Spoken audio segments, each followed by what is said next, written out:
Hi, everyone. You are in the right place. I will be getting started in just a minute. I know some people are probably trying to log on right here at 7 o'clock, so I'll give them maybe a minute or a minute and a half to get logged in.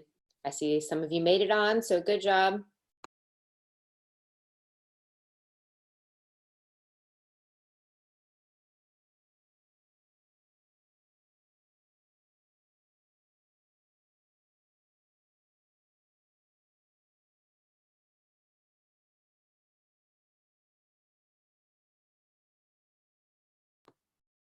I see some more people logging on. You're in the right place. We're going to get started here in just a minute. I'm giving everyone the opportunity to get logged in.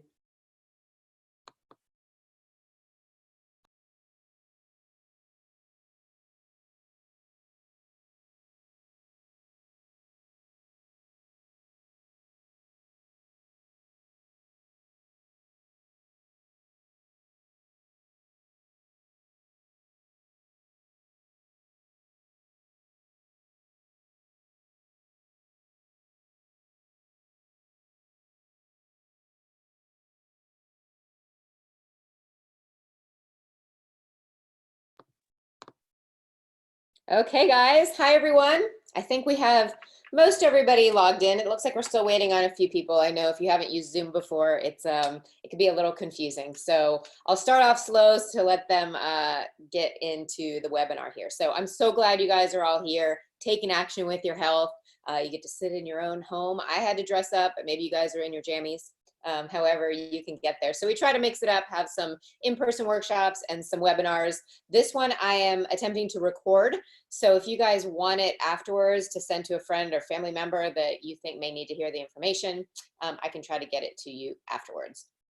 So again, I'm so glad you're on this webinar, and I want you to also see at the bottom where you can ask questions. There should be a little button at the bottom if you mouse over the bottom of your screen that says Q&A. So if you have questions as we go along, you could type them in and I'm able to see them as we go along. If I don't have time to answer the questions, then I'll be sure to follow up with you afterwards. So let's get started. I'm gonna try to share my screen here. I see we have some people joining as well. So, okay, let me get back up to the beginning here. All right, so you guys should be able to see me in the background and the bigger picture of the PowerPoint on the screen. So, you know, like I said, we do this all the time, and if we have guests on the line, we're so glad that you're here with us. But so why do we do these things in the first place? Why am I here on a Tuesday night doing this for you guys? But as you know, this topic, this subject about heart disease is a big one, right? And so we know things are not working. The statistics don't lie, they're going in the wrong direction. And I'm sure all of you on this line know someone who is suffering with heart disease or heart issues, or you may be even suffering with it yourself. So we want to go through a lot of the problems, but then a lot of the solutions. And I want to give you maybe break through some of the myths related to things like cholesterol. So we're going to be weaving our way through all of this. It's going to be stacked at the front with a lot of the problems and issues and bad news, and then we're going to switch into a lot of the good news and the solutions. So I always want to bring us back to any workshop that we do about how amazing your body is. I mean, it's a marvel, right? It's fearfully, wonderfully made, and we need to respect that. We really need to understand how amazing it really is. And that's what we do in our office. Like, we want to get to the root cause of things. We want to glorify the human body. And so you have to think about, really, how are you treating your body? Are you treating it like this high performance machine, like it is, or like a diesel dump truck, right? We need to really get back to you know, respecting our bodies, treating them as the temples that they are. And when it comes to the heart, I mean, it's amazing. If you don't know a lot about it, you can go do the anatomy lesson on it. But I mean, 2,000 gallons of blood per day. That's like going to the gas station about 100 times a day and filling up your gas tank if it has, you know, 20 gallons. It's beating constantly. We don't even have to think about it. And it's just, it is a marvel. And so we need to take care of it. And unfortunately, you guys know what's happening with heart disease. It's the leading cause of death, has been for a long time, continues to be. Right now, it's 1 in 4 people. So when we do this workshop live, we have people look at the people next to them, count 4 people, which one of you is going to end up succumbing to heart disease, because it's going to be one of you. Every 37 seconds, someone is succumbing to this disease. And so we always ask the question, why won't it be you? We need to know, why won't it be you? And unless you have a really compelling case about why it won't be you and a really good health plan, then it probably will be you. Statistics don't lie, and they are stacked against you unless you are different. We had a situation just last week. Our manager of our fitness center got a call. His father-in-law, who's in his 70s, exercises every single day, super involved in his community, looks very fit, looked very healthy. Everyone thought he was healthy, had a heart attack. He went to the hospital, and unfortunately he passed away. And this was the first indication that there was any kind of heart problem, was a heart attack, and unfortunately death, right? So it's very scary, and I'll get into it a little bit later, but often the first indication that there's a problem with your heart is a heart attack. That's often the first symptom. Do you think that it just happened overnight? Absolutely not. Things were building behind the scenes. So we really need to be cognizant of that. Like, we have to make decisions that are going to set us up for success and not failure. And things are going in the wrong direction still. I pulled some statistics because I really wanted to bring this to light. And you know, when it comes to our children, I mean, this is crazy, you guys. They're finding fatty streaks, right, on 100% of children. And according to the US News and World Report, 25% of 5-year-olds, that's kindergartners, you guys, have hardening of the arteries. When you get up to 15 and 19-year-olds, 60% of them have plaquing in their all-important coronary artery. By the age of 15 to 19, I mean, things are really bad. And a lot of it has to do with lifestyle. And they're even considering, and I think they're even doing it, putting elementary school kids on statin drugs. I mean, it is staggering. And if you think about even the cost of this stuff, we know the #1 cause of bankruptcy in America is healthcare costs, right? Or losing your health.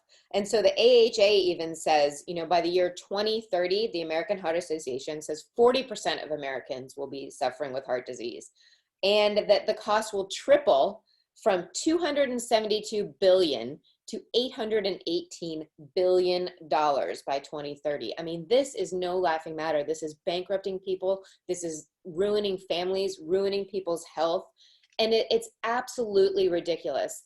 And there's so many paradigms that need to be broken through, so many myths and misnomers and misinformation that people really need help, you know, kind of weeding through it. So we're going to get into some of this. Like I said, some of this stuff may be things you've never heard before, things that may be contrary to what you've heard about heart disease, and something like cholesterol, which I'm about to talk about. But I encourage you, go do the research yourself. You know, don't even trust everything that I'm saying. I want you guys to do your homework. And I've done my homework. Every time I do one of these workshops, I try to bring you more and more information, and I'm constantly researching and looking into things. So, I mean, just look at these, what's up on your screen here about cholesterol. So we have to understand that it's not cholesterol, especially not dietary cholesterol that we're eating, that causes heart disease. It's the oxidation of the cholesterol, right? Another truth, more people have heart attacks with normal cholesterol than elevated. And that is not what doctors, the media, the medical journals will lead you to believe. But more people have heart attacks with normal cholesterol than elevated cholesterol. There's a higher death rate with low cholesterol than high cholesterol. I mean, these things, like I said, don't just take my word for it. Go and look it up. These are well-documented truths about cholesterol. And so we've just been, you know, beaten down about cholesterol and how we should be eating a low-fat diet and avoiding dietary cholesterol. But I'm going to show you how some of that has just been blown out of the water. What we really need to think about is not genetics either. We have to think about epigenetics and, you know, our environment being triggers for these genetic expressions. And so I always like to look at cultures that have extremely long-lived people, like the Okinawans, and they've done studies that show that the Okinawans, who have the most centenarians, on the planet right now, have the exact same high-risk genes and the exact same low-risk genes that we do as Americans. What is the difference? Only 1% of them succumb to heart disease and cancer, where it's rampant in our society. It has to be likened to lifestyle. It has to, right? And so I want to just, give you guys an idea. I'll try to do some visuals here, but when we talk about heart disease, we're talking about, our blood vessels, and remember how amazing our body is. So if you think about a blood vessel, here's a normal blood vessel, nice and open, blood can flow through it. I hope you guys can see that. So here's where plaquing starts to happen, and you see it gets like a rough edge around here, and the opening gets a little bit smaller. And then what is really dangerous is when this gets really clogged, right? And there's not a lot of opening there. And that's where, even bits and pieces of this can slough off, and then that is, a heart attack. But if you think about it like a garden hose, right? You don't ever want to have anything in that hose, or you don't want to kink the hose, because what happens? The water can't flow through. Well, in this case, blood can't get through your arteries. And so when would you want to know this is happening, right? You want to keep this as long as possible, but you would want to know about this soon, right? And you definitely want to know about it before here, when some of those bits and pieces can slough off and you have a total blockage and you're left with a heart attack. So you want to be doing things that prevent that from happening. And we'll talk about it a little bit too, but inflammation is at the root cause of a lot of this. And so if I move on to the next slide here, just talking about cholesterol again, it is, it just has such a bad rap, but I always like to bring in some common sense things too. So one thing I always talk about when I'm talking about cholesterol is if you look at something like breast milk that's perfect for a growing baby, right? Breast milk is 50 to 60% fat. Much of it is cholesterol. When a baby has that breast milk, they're getting about 6 times as much cholesterol as any adult would get on a given day. And so we know that breast milk obviously is great for babies. It helps them with brain development and growth and all of those things. So if you think about it, how can it then be bad, right? How can fat and cholesterol be bad if it's perfectly good and beneficial to a growing human baby? And so we have to really stop and think, well, how does that make sense that we're being told not to eat cholesterol and that cholesterol is the bad guy when it's such a good thing for a newborn baby? So I want you guys to constantly be thinking about those common sense types of things and start asking questions. You're your biggest advocate, so you need to be asking those questions for sure. And another thing I'll tell you about cholesterol is it is there for a reason. It is actually for healing and repairing, along with some other things I'll talk about in a second. But here's an example of how cholesterol works in your body. So let's say there's a terrible car accident, right? Terrible car accident, people are injured, and then the ambulance gets called, right? Ambulance is coming on the scene because there's a critical event. Someone needs to come and step in and intervene. And so that could be cholesterol, right? Think of that as cholesterol. Cholesterol is the ambulance showing up on the scene to help heal and repair something that's been damaged. Would you ever want to stop that ambulance in its tracks and turn it around or turn it away? Absolutely not. You want to let that ambulance get to the scene and start doing the healing and repairing.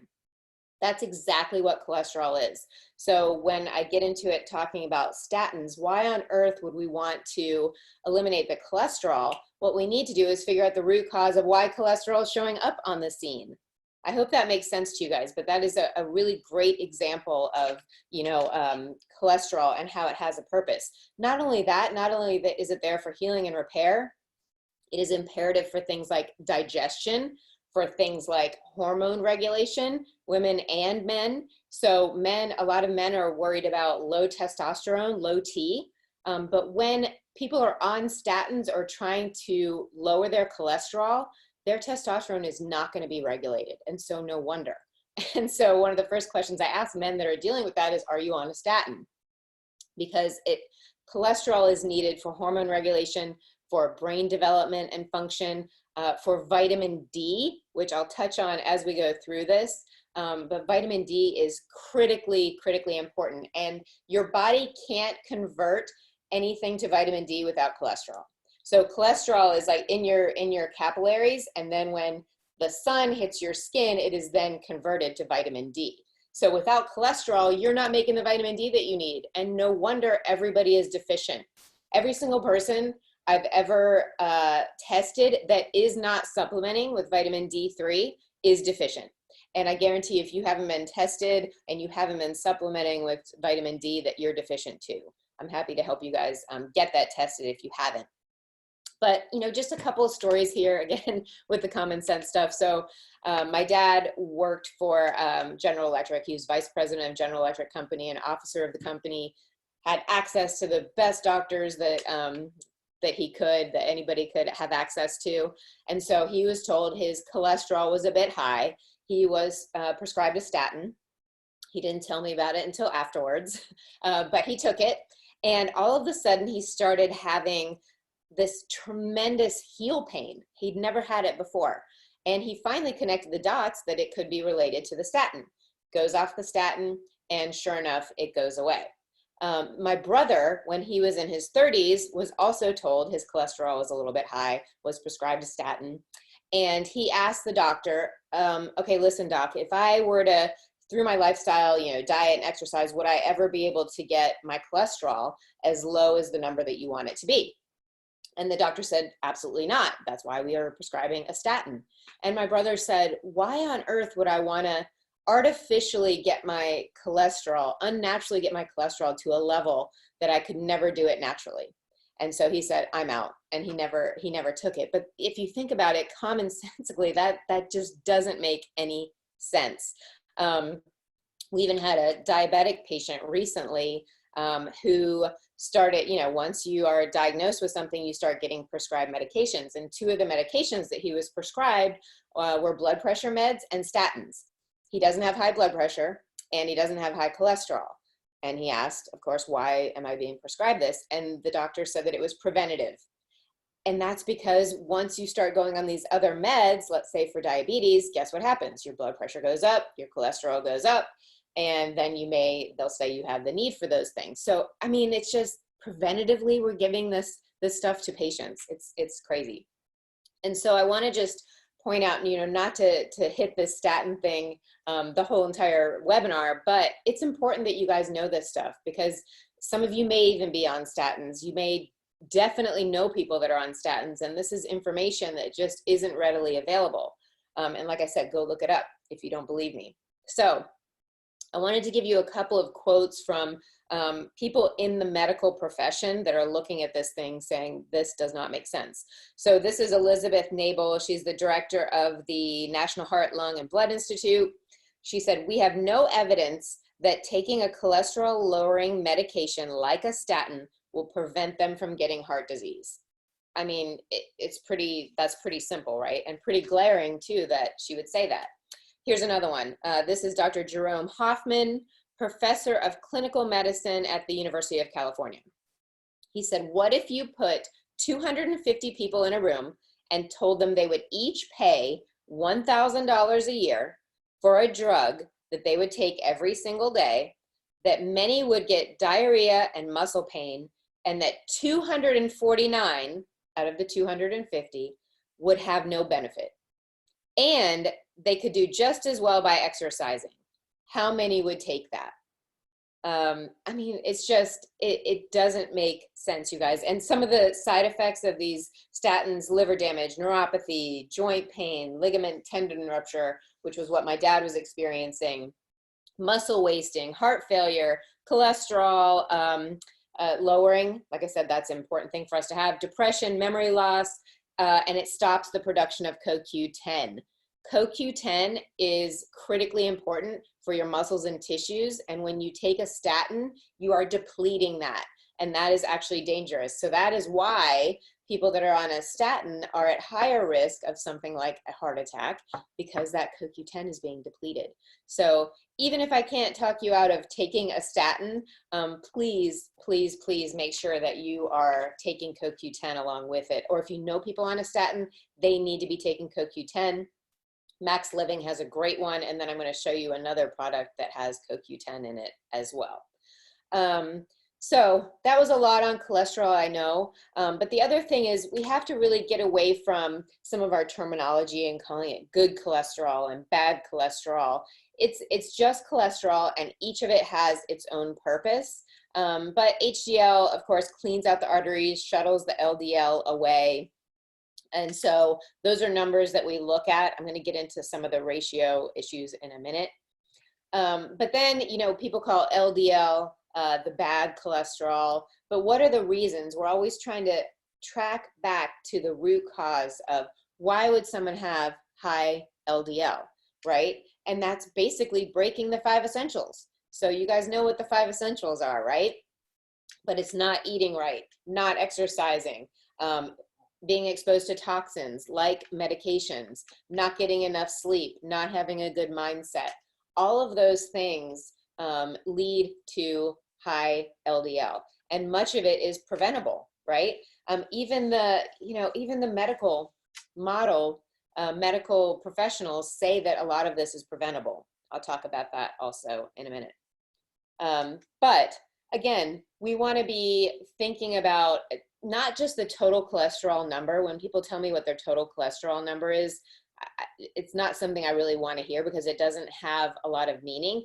But what we do is look at things like the ratios. So cholesterol to HDL, LDL to HDL, HDL to cholesterol, triglycerides to HDL. So those ratios tell us much more about your profile and your risk than just a total cholesterol number. And the total cholesterol number is different for every individual. There's not one number that we should be trying to get everyone to. And your number may change as you get older. You may be able to have a higher cholesterol total number, but we want to be looking and tracking those ratios. I hope that makes sense to you guys. If you have questions about that, make sure that you're typing them in and I'll try to get them answered. Okay, so here's where we want to bust through some of the myths too. And so how the heck did this happen where cholesterol has been made the bad guy? Everybody should be eating a low-fat diet is what we've been hearing for years. And this is really what it comes down to. So on the left, you see the Time magazine cover that has Ansel Keys on it. He's basically the father of the lipid hypothesis, saying that fat and cholesterol were the main culprit for heart disease. So he had the cover of the magazine in 1961. He was like all over the saturated fat thing. I mean, and that was really what has been adopted through the media, picked up through medicine, and adopted as fact. When, you know, if you look at Time magazine cover in 2014, it says what? Eat butter. Scientists labeled fat the enemy, why they were wrong. And so we've been teaching this stuff long before 2014. But, you know, the science finally came out, everything caught up and says, you know, it's not dietary fat, it's not dietary cholesterol that's the problem. It leads back to oxidation. And so you have to ask yourself, like, how do I know what to believe? And that's why it is so important to affiliate yourself with people that are really trying to look at what makes common sense, what actually works, getting to the root cause of your issues, which is what we really do in our office. If you want to have or find out more information about this and just how flawed the study was and the studies are that kind of supported that lipid hypothesis, I encourage you to go look into it. But a good place to go would be Mercola.com and type in cholesterol myths. He does a really good job of breaking it down. But we have to know that, I mean, dietary cholesterol has little or nothing to do with your serum or blood cholesterol, and it certainly isn't why, you know, your cholesterol level is high. So you need to really be discerning and figure out this stuff for yourself, and it has to make sense to you, right? And you should never ever go on a medication or go under the knife without fully doing your research and understanding the ins and outs of every single thing. We have to take more responsibility for our health.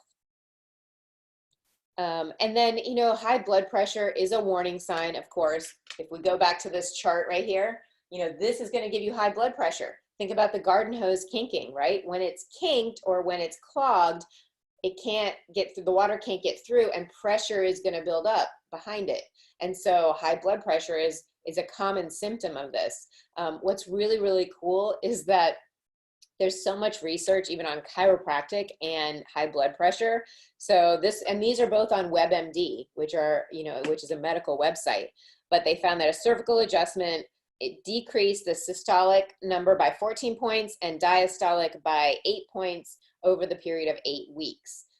In the 80s, there were a study done that showed that an adjustment outperformed 2 different blood pressure medications. Two of them outperformed them. And then, you know, just like a couple months ago, we had a patient who has high blood pressure, and we took his blood pressure before an adjustment and after, and that top number came down 10 points right after the adjustment. And so, I mean, it's pretty awesome, right? That we have that, that we can have that effect. And so another thing, I was trying to find my notes on it, but, and I may be able to talk to it later, but there's a cardiologist, his name is Dr. Jack Wolfson, and he happened to marry a chiropractor. And so he changed a lot of his mindset on this stuff. And so he wrote a book called The Paleo Cardiologist. But I love the example that he gives of, you know, being on an airplane and someone unfortunately is having a heart attack. He's like, what am I going to do as a cardiologist? I don't have any of my equipment. I'm going to call 911. I'm going to say, let's land this plane. We need to get this person to a hospital. But he said, my wife can come in, do an adjustment, and have the opportunity to affect that sympathetic and parasympathetic nervous system and possibly open up those blood vessels just enough to prevent that person from having a heart attack. I mean, that's pretty powerful, right? And we know that that's the case. We know that that's happening. So we call it the silent killer, just like we call subluxation the silent killer, because you can't feel it happening necessarily. It's happening over time and you don't always feel it. And it's happening behind the scenes. And like I mentioned before, often one of the very first symptoms of a heart issue is a heart attack or a stroke even. And so we want to detect these things way, way before then. And so, of course, the risks of this warning sign of high blood pressure, blocked arteries, atherosclerosis, heart attack, stroke, all of these things that people are just frightened about and that they're seeing their friends and family suffer from and suffer with. And unfortunately, it's the whole family suffers with these things, not just one person. And that's why it's so important that when you're developing your big why or you're making lifestyle changes, that it has to be about more than just you, right? There's people that love and care about you and depend on you, and that are going to be impacted by the lifestyle decisions that you're making right now, right this very moment. So this is just examples of the stages of high blood pressure, and I'm gonna be able to email you guys a little blood pressure tracker and a little tool I'll talk about in a minute. But you can follow up with this if you need more information on this. But you pretty much know if you have high blood pressure at that point, right? Okay, so like I said, it's really easy to change your risk level, and we see it every single day. We see people, you know, that go and get their lab work done. It's really bad. They're at high risk in every different category. They start getting adjusted. They start making changes to their diet. They start moving their body. And those numbers, you can see them start to move, and it's pretty amazing. And of course, they feel better. And so I always tell people too, because they think, oh, well, you know, I've been eating this way, or I already have plaque in my arteries, so, you know, that's just kind of doomed to be my fate. But that's not the case. You can at least at a bare minimum, stop it in its tracks and be able to live a long, healthy life, even with some degree of buildup like that. What you don't want to do is keep going in that direction, right? You've got to stop. You've got to stop and reflect and try to get back to this point. Now, your body is very good at healing and repairing. So when you give it what it needs, take out what it doesn't need or all of the interference, then you're talking about some amazing things happening. And like I said, we see this stuff every single day. And just with, you know, changing the statistics, we have to be looking at different things other than, you know, what we've been looking at all along. I mentioned some of those ratios, but also looking at things like C-reactive protein and homocysteine. And listen, a nervous system check, right? I'm going to talk about that in a second with chiropractic, but I mean, wouldn't you want to know if there's nerve interference going to your heart? That's kind of important, right? And it controls everything. So what we're all about in our office is getting to the root cause. And so let's say you have high blood pressure or you have heart disease developing and a doctor prescribes you something. How many of those doctors are then sitting down and saying, okay, what does your diet look like? Are you exercising? What's your mindset? Are you sleeping? And the answer is not a lot of them, right? Mainly, and it's not necessarily that they don't want to, but A, they're not trained. I think most MDs have like a total of 4 hours of nutrition training, unless they're getting it on their own. And, you know, they're seeing so many patients, so there just isn't time for it. But imagine if every single one of those doctors was sitting down with people and going through basically the 5 essentials. And so even if you're going to go down the path of, you know, taking something like a blood pressure med or taking a statin, at least be changing your lifestyle along with it so that you can not have to be on those medications forever, right? And so we want to see people replacing their dysfunction with health, healing, and function, and then some of those things become unnecessary. So I hope this is all making sense to you guys. I know that was a lot of problem, bad news. So we want to get into some of the solutions. So if that is all true, then how do we get back to prevention and really avoiding some of the problems of this? So those are the 5 essentials, our little icons there. So I've talked a little bit and touched on chiropractic, but you know, if you've been to one of our doctor's reports, the doctors a lot of times use the example. What happens if you cut a nerve to your heart? Let me just show you here. What happens if you cut a nerve to your heart? You can see the nerves going to the heart. Your heart would stop, right? What happens if your heart stops?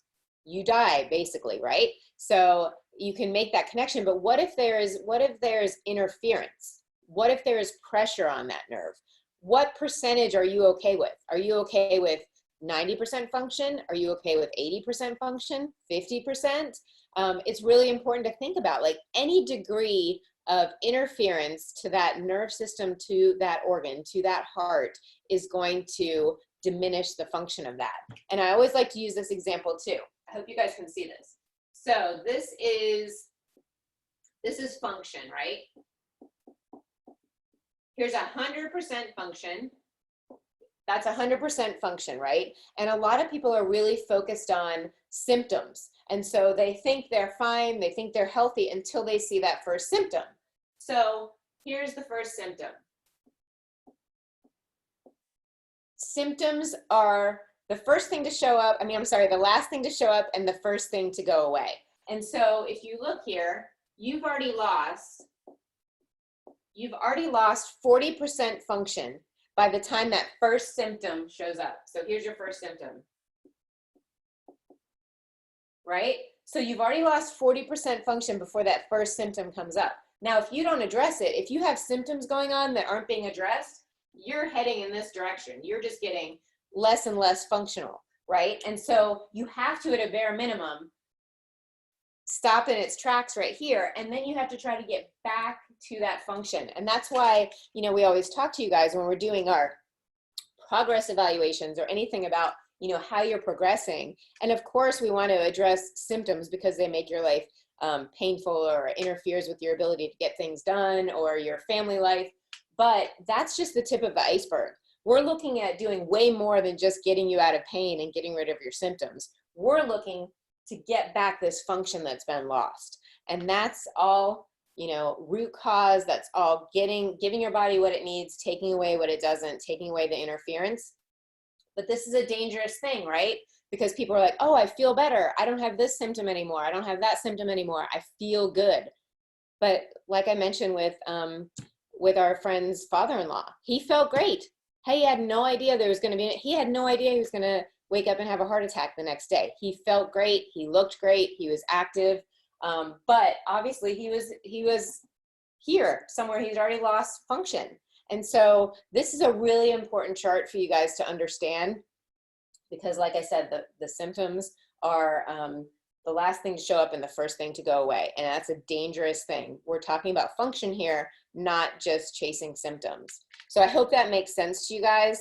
But there's so much research about this, and you know, just the chiropractic piece to this is a big missing piece of the puzzle, because you can address symptoms all day long with medications or surgeries or things like that, but it's not getting to the root cause. We want to get to the root cause. So hope that makes sense to you guys. But think about this often. Like when you're thinking about your symptoms and your health, think about this whole function chart, because it's critically, critically important. So I'm going to take a break here while I just want to see if you guys had some questions coming in. I don't know if I'm able to get back and see those or not. I may have to do it at the end. But I want to switch gears now to nutrition, because this is a big piece of the puzzle. And when we talk about things like heart disease, high blood pressure, cholesterol, all of these things, inflammation is at the root cause of all of it. And there's many things that can cause inflammation, but nutrition is definitely one of them. And so when we talk about addressing any of these issues, we want to talk about lowering inflammation, and we want to talk about allowing your body to heal and repair.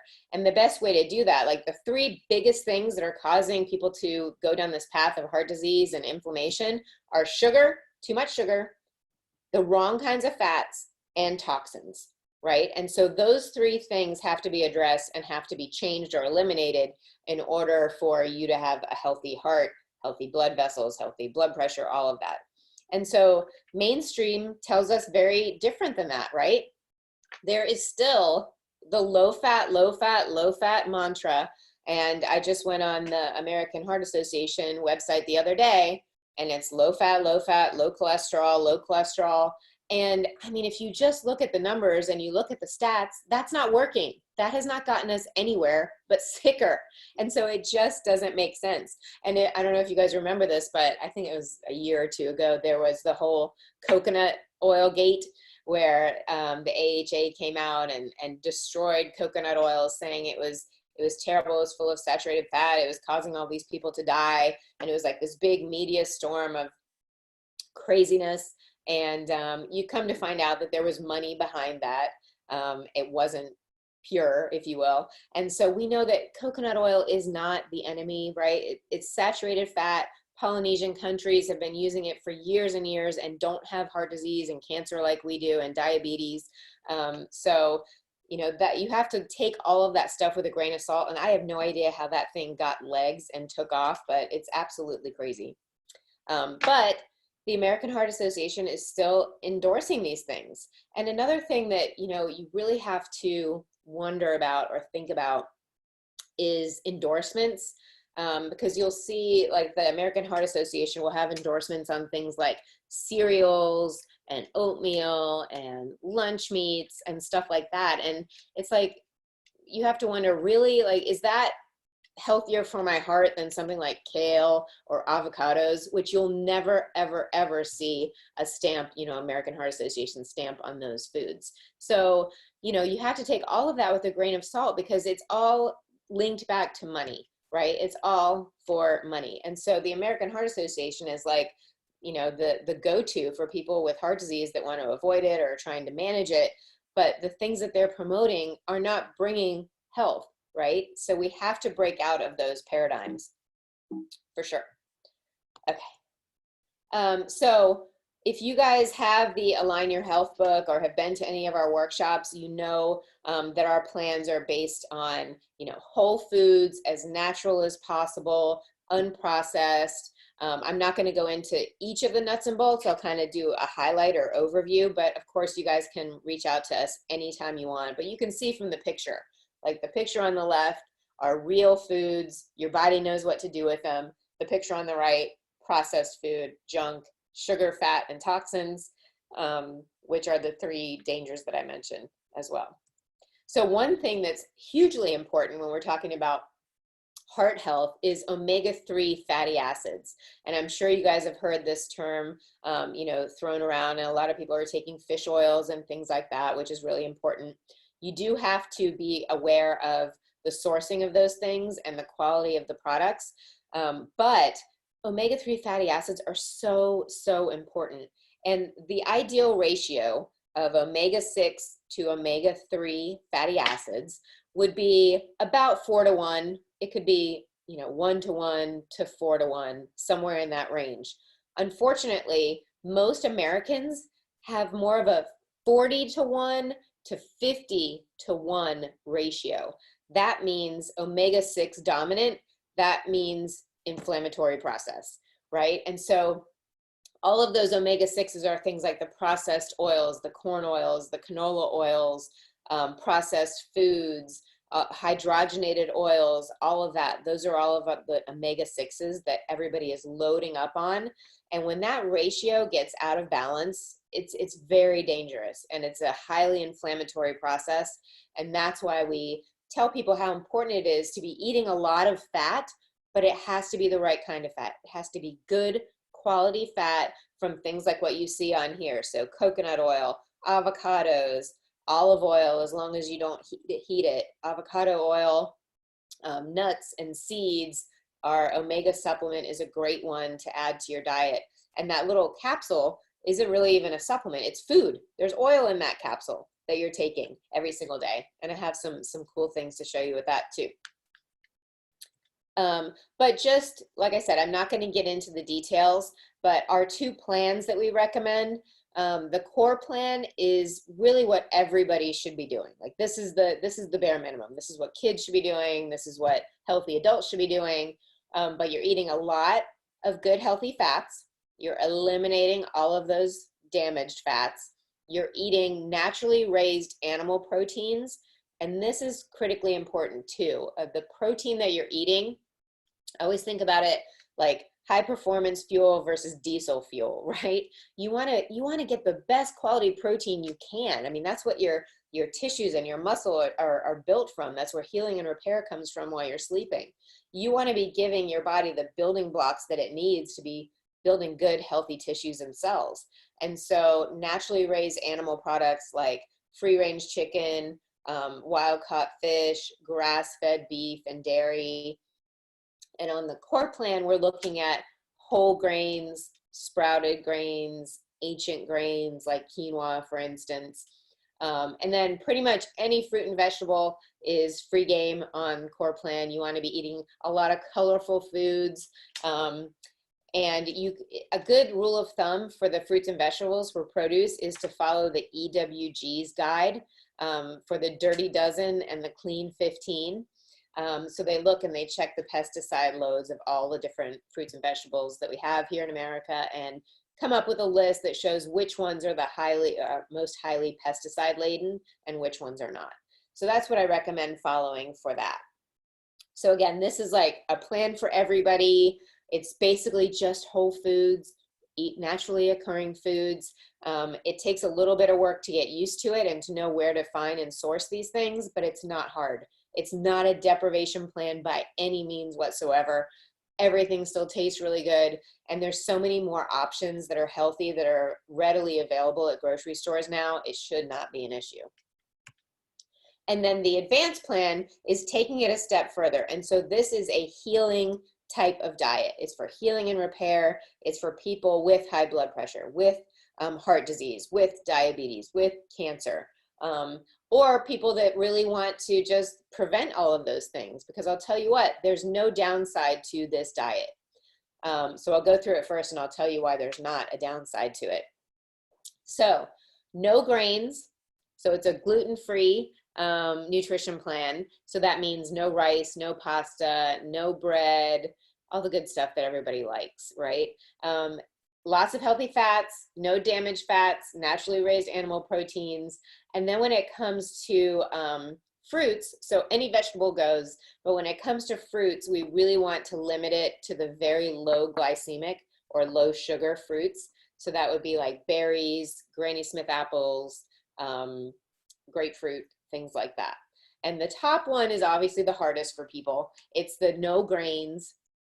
And so, you know, you just have to get accustomed to it. And I promise you, it's that sugar addiction, and every single one of those grains turns to sugar when it hits your mouth. And so don't think, oh, I don't eat sugar, so I'm fine. You are eating sugar if you're eating things like bread, pasta, and rice, and that sort of stuff. So when I said there's no downside to it, there's no disease process known to man that is a result of a lack of grains or a lack of carbohydrates coming from grains in the diet. Absolutely not. There's nothing bad that can come from it. So there's only upside. And so although it takes a little bit of work, it takes a little bit of getting accustomed to, and for those of you that feel like you're even addicted to these things, it's going to take a good 2 weeks for you to break through those cravings and allowing your body to switch from being a sugar burner, in other words, running on sugar all the time, in a fat burner, which is ideal.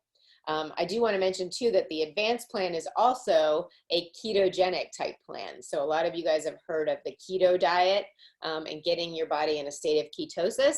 And the advanced plan does that because it is eliminating those sugars and anything that turns to sugar, and it's loading you up on good healthy fats and quality protein. So I did want to point that out because I know the keto thing is quite popular now. So, oh, this is one thing that I wanted to share with you guys. It's so awesome. So we have these new daily essential packs, and you can see they're in the little packets. So you just rip open and you've got your supplements for the day in there. It eliminates having to have all the bottles out on your counter. So I personally appreciate it a lot. And these are things that I take every single day. So inside there, and it comes in a nice little box that has a little tray that opens up that you can pop them out. But included in each one is a multivitamin, 2 optimal omega, which I just talked about, which are those good quality omega-3s and the highest quality that you can find. It also has magnesium in there. That's another thing that when we test people, almost everybody is deficient in. And it's so important for every cell, for your muscles, for your nervous system, absolutely for your nervous system. And then vitamin B, which has also been shown to, all the B vitamins shown to reduce your risks. And vitamin D, I already mentioned this, but you know, we're just not getting enough vitamin D. And especially if we're trying to lower our cholesterol, that cholesterol is not in our skin to be able to convert when it hits the sun. And we're covering up our bodies anyway. We're putting sunscreens on. We're eliminating your body's ability to make the vitamin D. And now, like here in Atlanta the last day, like it was miserably dark and dreary and rainy. And so I'm really glad that I have the ability to supplement with vitamin D. And it's so important. So these are awesome. You get a 30-day supply. It's 99 bucks. It's like amazing. So well worth it. And when you talk about heart health, all of those things are going to be critical in making sure you have a healthy heart for the long term.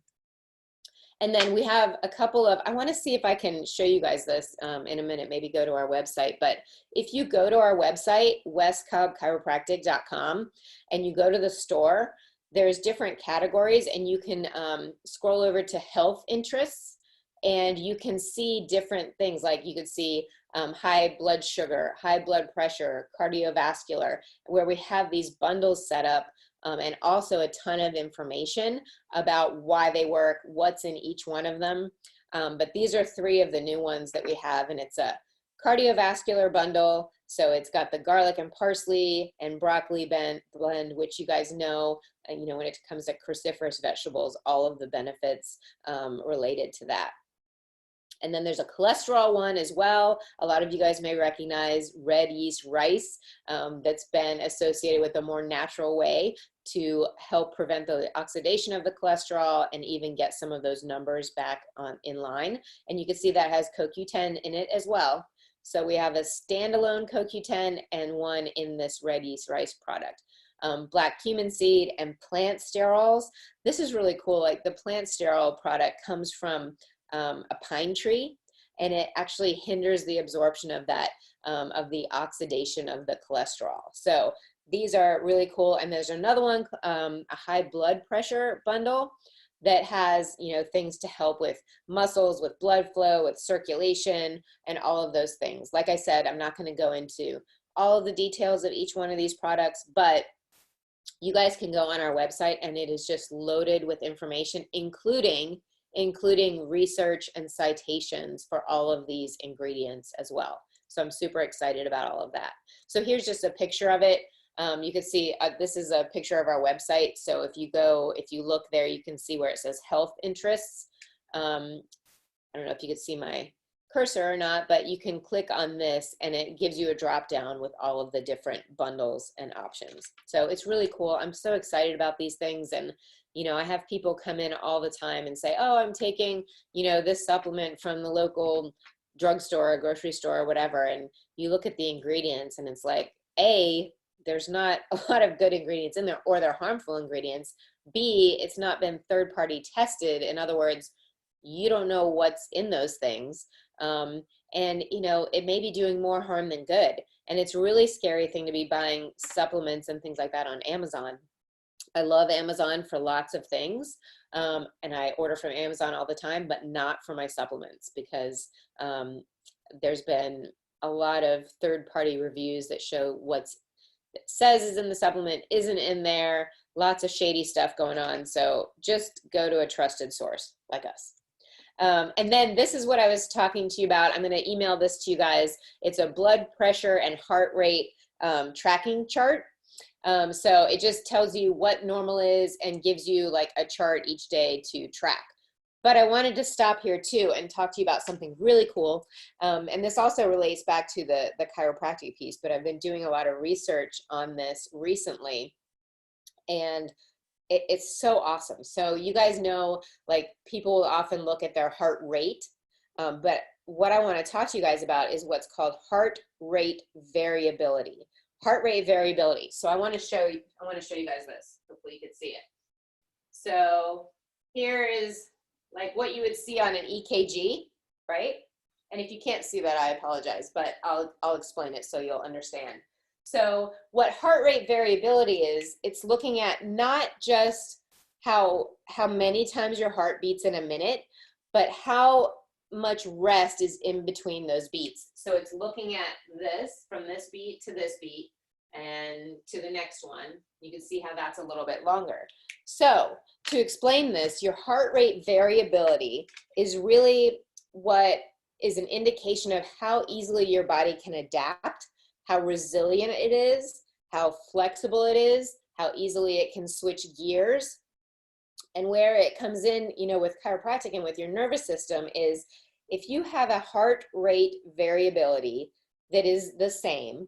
So in other words, the time between beats is very stagnant, very similar each and every time. In other words, if your heart rate variability is low, then that means you're enacting your sympathetic nervous system. That's the fight or flight. That's the stress response. And so we don't want to see that. We don't want to see a stagnant or a low heart rate variability. We want to see a high heart rate variability. When that's happening, you're enacting your parasympathetic nervous system, and that's when you're in a more relaxed state. And so that's, again, where your body is switching gears. It's resilient. It's able to adapt to your environment, able to handle and manage stress better. And so this is a really cool thing and a really easy thing to track. I'm going to show you a little trick here in a minute, but you can also go old school and get a heart monitor. Basically, it's a strap, like a chest strap. A couple of brands I know that are good are Polar, and there's one called Wahoo, W-A-H-O-O.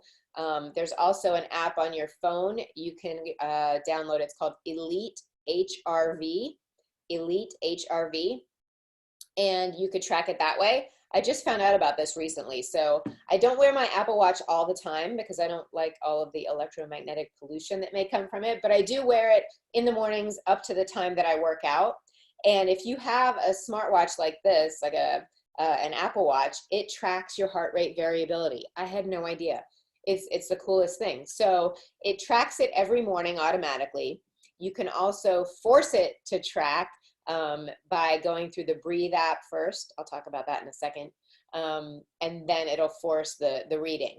But if you then, let's say you have you're wearing your Apple Watch, you go in here and you go to show all health data.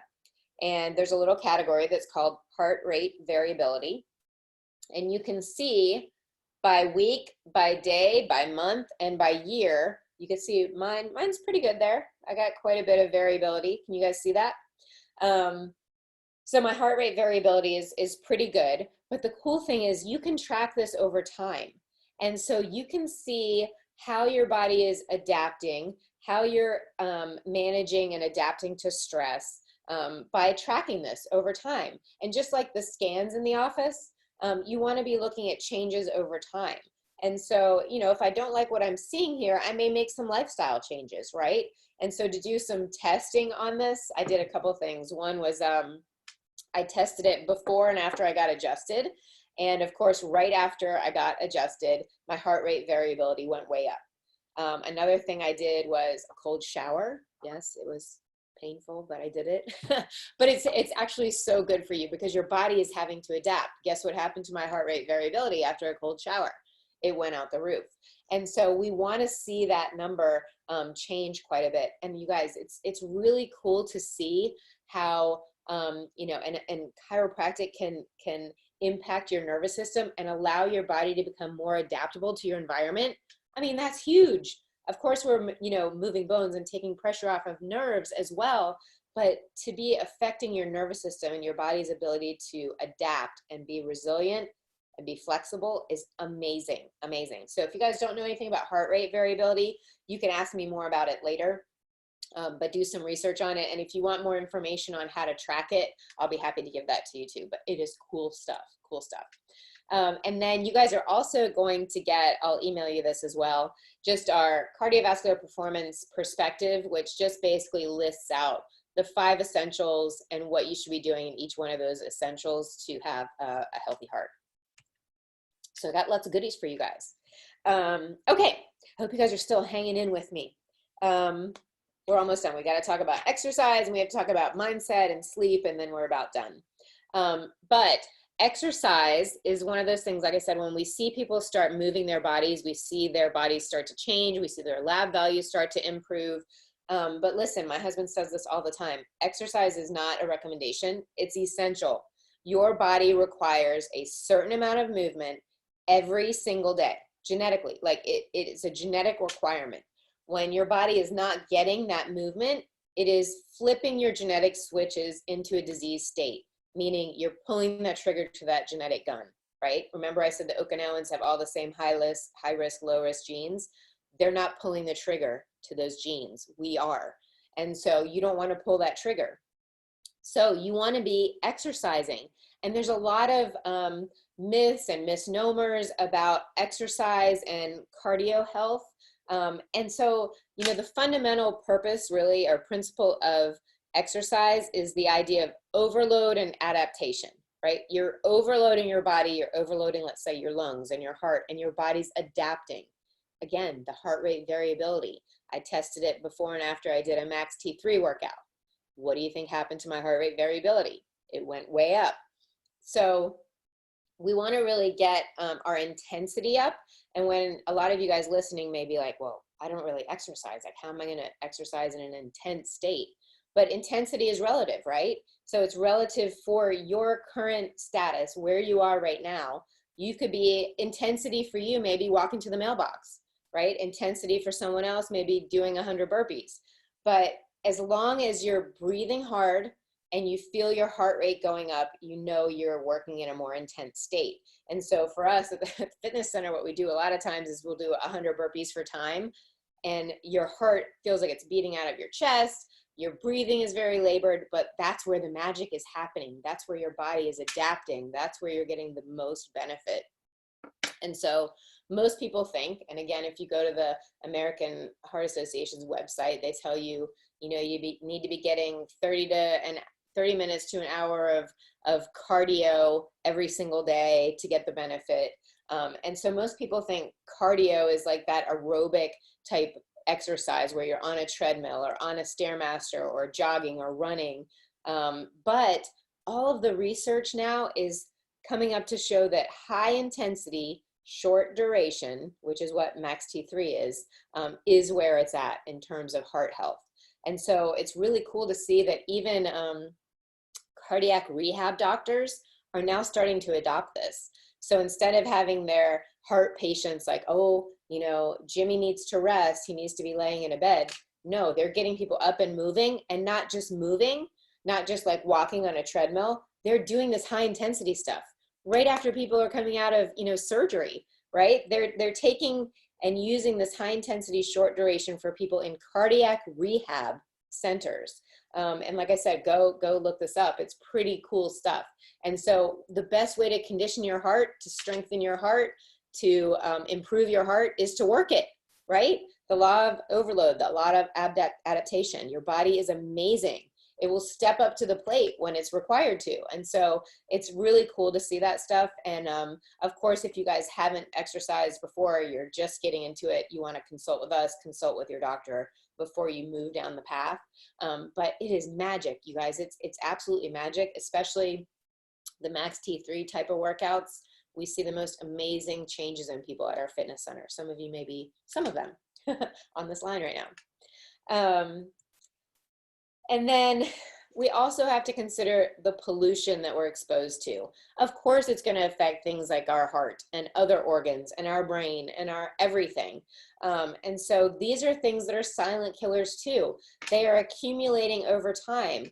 And I like to think about toxicity of like as like a bucket. So you have a bucket basically, and you could fill that bucket with a lot of things and toxins from our environment, toxins from our food, toxins, yeah, all sorts of different toxins. But when that bucket gets filled up too much, it's fine, right? Up until it gets to the tippy top. And then one more thing drops in and there's a whole cascade. There's an overflow. And that's where people start to get really symptomatic, really sick, and have even a harder time coming back from it because their body is so overloaded with toxins.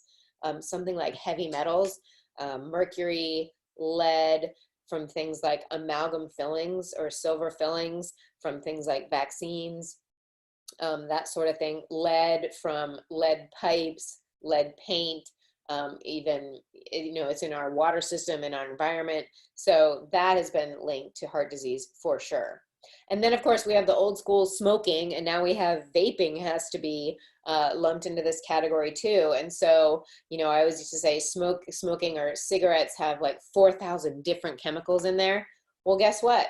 So do vaping, so does vaping, so do e-cigarettes. And we have our little kids, young kids now addicted to this stuff. And both of these things cause blood vessels to swell. We don't want our blood vessels to swell. And so we have to be avoiding these toxins. And the cool thing is, with a lot of these toxic exposures, it's just a mere simple fact of making a lateral move. So instead of using this beauty product, use this one. Instead of using this cleaning product, use this one. And so a lot of that is really easy. You can reach out to me if you need help in that area. And then mindset, you know, I've mentioned it a couple times, but stress kills. It absolutely kills. And, you know, there's no getting around it. And so that heart rate variability thing is a great way to track how you're responding to stress. So you may not be able to get rid of all the stress in your life, but you can control how you respond to it and what things you can do to mitigate that in your life. And so we have to de-stress. We need to be getting enough sleep. Sleep is critically important. It's when your body is healing and repairing. Obviously, if you're sleep deprived, you're not getting enough, you increase your risk of having a heart attack, stroke, all of those things. And then relaxing. And one of the best ways to relax, one of the best ways to mitigate stress, one of the best ways to sort of reset is with your breathing. People don't realize how shallow they're breathing. And so if you really take a moment to listen to yourself breathing, you'll notice that it may be shallow or short, or you feel like it's just in your chest. And this is a conscious thing that a lot of times when I'm driving, I'll do it. I'm realizing like, oh, I'm having like really short breaths, almost like hyperventilating. We need to be doing deep abdominal breathing. So think about a baby laying on his or her back. When you see a baby laying there breathing, what happens?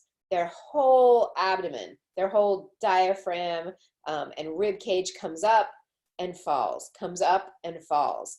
And so that's how we should be breathing. We train ourselves as we get older to not breathe that way, but that is the more natural way to breathe.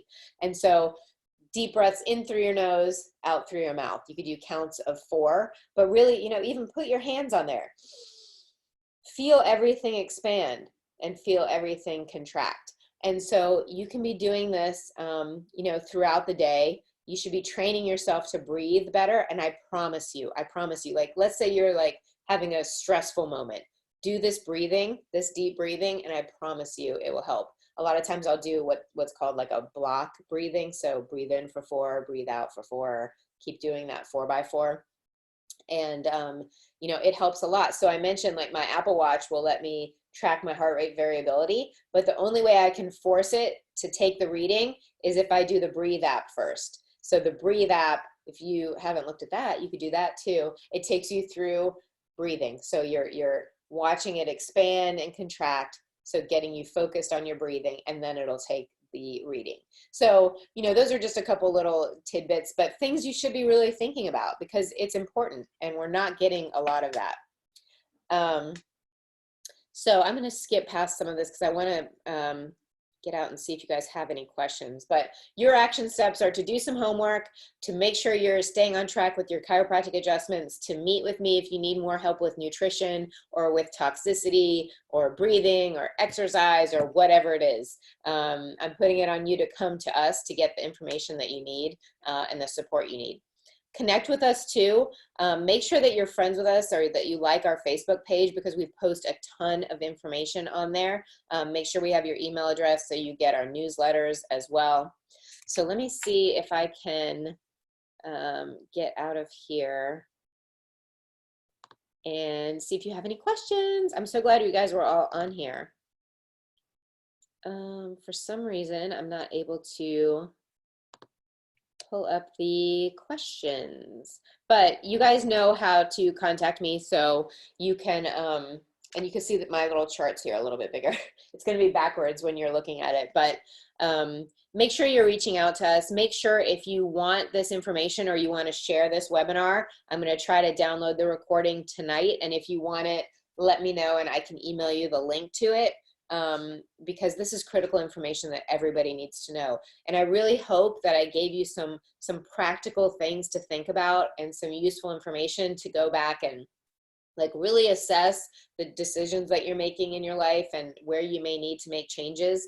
And we are here to support you. We're here to get to the root cause of your issue. We're here to support you through health and healing and on your journey to better health. And so that's why we do these things, and that's why we want to share this information. I wish there were 4,000 people on this webinar that could be learning this, but that's why I'm relying on you guys to let me know who needs to hear it. But I appreciate each and every one of you that were on here tonight taking time out for yourself, for your health. And if you have any questions at all, go ahead and type them in. I should be able to at least read them after the fact. And I will be sending all of you your goodies for being on this webinar. I hope you guys have a great night. Let us know if you have any questions.